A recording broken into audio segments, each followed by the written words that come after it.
படிக்கிற மாணவர்களுக்கு குருவுடைய வீட்டில் சனி வரும்போது இவர்களுக்கு படிப்பில் நல்ல தீர்க்கமாக படிக்கணும், படித்தா தான் பாஸ் பண்ணி வெளியே வரவும் முடியும். அப்படிப்பட்ட சூழ்நிலைகளை அவர் தருவார்.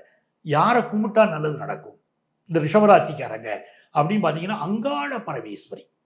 இந்த காலகட்டத்தில் என்ன பண்ணணும்னு கேட்டிங்கன்னா, அங்காள பரமேஸ்வரியை அவங்க கோயிலில் போய் கும்பிடலாம்.